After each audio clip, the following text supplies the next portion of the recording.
அனைவருக்கும் வணக்கம். வண்ணரமன் ஆஸ்ட்ரோ தளத்தின் வாயிலாக உங்களை தொடர்பு கொள்வதில் மகிழ்ச்சி. இந்த பதிவில் சிம்ம லக்னம் சிம்ம ராசிக்கான மே மாத ராசி பலன்களை பார்க்கலாங்க. சிம்ம ராசியை பொறுத்த வரைக்கும் இந்த மே மாதத்துலேருந்தே நிறையா மாற்றங்களை உணர்வீங்க. இவ்வளோ நாள் குடும்பத்தில் இருந்து வந்த சின்ன சின்ன மனக்கசப்பு, சண்டைகள், பிரிஞ்சு வாழ்கிறது, தொழில் நிமித்தமாக கூட சில பேர் பிரிஞ்சு வாழ்வீங்க. இதுபோல் கணவன் மனைவிக்குள்ளே ஒற்றுமையில் சில குறைபாடுகளை பார்த்துட்டு இருந்திருப்பீங்க. அவங்க மேலே ஒரு வருத்தமும் ஒரு மன குமுறலும் இருந்துகிட்டே இருந்திருக்குங்க. இந்த மே மாதத்துலேருந்து அதெல்லாம் சரியாயிருங்க.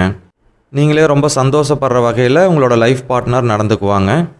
வேலை விஷயமாக ஒருத்தர் ஒவ்வொரு ஊரில் வாழ்ந்துட்டு இருந்திருப்பீங்க. அதனால் பிரிஞ்சு இருக்க வேண்டிய சூழ்நிலை இருந்திருக்குங்க. இந்த மே மாதத்துலேருந்து அதெல்லாம் உங்களுக்கு கேட்ட இடத்துல டிரான்ஸ்ஃபர் கிடைக்கிறதுக்கான வாய்ப்புகள் இருக்குங்க. அதனால் சேர்ந்து வாழ்கிறதுக்கான சூழ்நிலைகளும் ஏற்படுங்க. அதே போல் உங்கள் மனைவி கோச்சிட்டு அம்மா வீட்டுக்கு போயிருந்தாங்கனாலும் இந்த மாதம் போய் சமாதானம் பண்ணுங்க.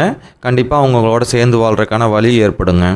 குடும்ப வகையில் நிறைய நட்பலன்களை இந்த மாதத்துலேருந்தே நீங்கள் அனுபவிக்கலாங்க. அதே போல் பொருளாதாரத்துலேயும் சின்ன சின்ன சிக்கல் வந்து போயிட்டே இருந்திருக்குங்க. வர்ற பணமெல்லாம் செலவாகிக்கிட்டே இருந்திருக்கும். அதுவும் தேவையில்லாத செலவாகிட்டே இருந்திருக்கலாங்க. ஒரு சிலருக்கு மருத்துவமனைக்கே நிறைய செலவுகள் செஞ்சுட்டு இருந்திருப்பீங்க. அந்த நிலைமை எல்லாமே இந்த மாதத்துலேருந்து மாறிடுங்க. செலவுகள்லாம் கட்டுக்குள்ளே வருங்க. வருமானம் அதிகரிக்குங்க. பொருளாதாரத்தில் ஒரு உயர்வு ஏற்படுங்க. அதே போல் ஆரோக்கியத்துலேயும் நல்ல முன்னேற்றம் ஏற்படுங்க. இந்த மாதத்துலேருந்து சிம்ம ராசி சிம்ம லக்னத்துக்கு மிக முக்கிய பிரச்சனைகளான குடும்பத்தில் ஒற்றுமை இல்லாதது, பொருளாதாரத்தில் செலவுகள் அதிகமாகிட்டு இருந்தது, இந்த மாதிரி எல்லா பிரச்சனைகளுமே இந்த மாதத்துலேருந்தே குறைய ஆரம்பிச்சிருங்க.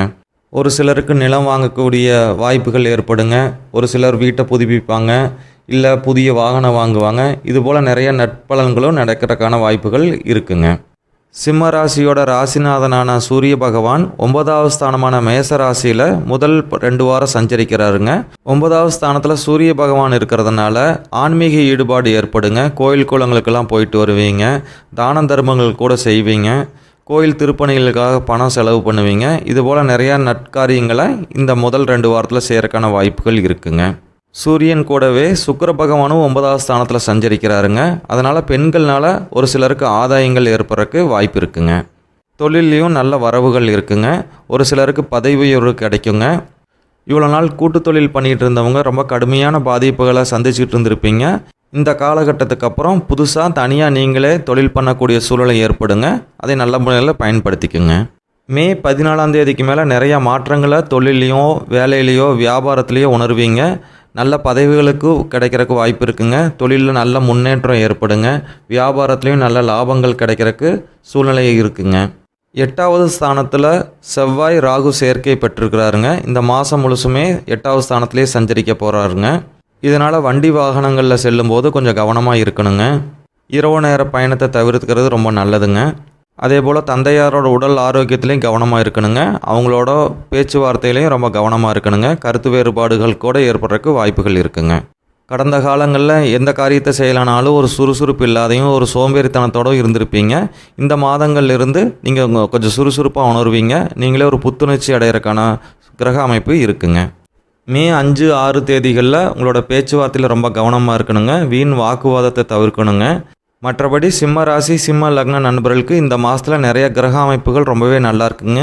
உங்களோட அத்தியாவசிய தேவைகளான குடும்பத்தில் சந்தோஷம், பொருளாதார உயர்வு இதெல்லாமே இந்த மாதத்துலேருந்து உங்களுக்கு கிடைக்க ஆரம்பிச்சிருங்க.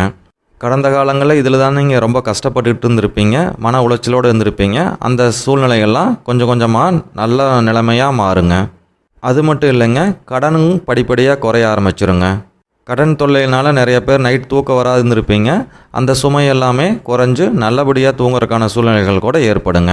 மன நிம்மதியும் ஆரோக்கியம் மேம்படுங்க. மீண்டும் நல்லதொரு பதிவில் சந்திக்கலாங்க. நன்றி.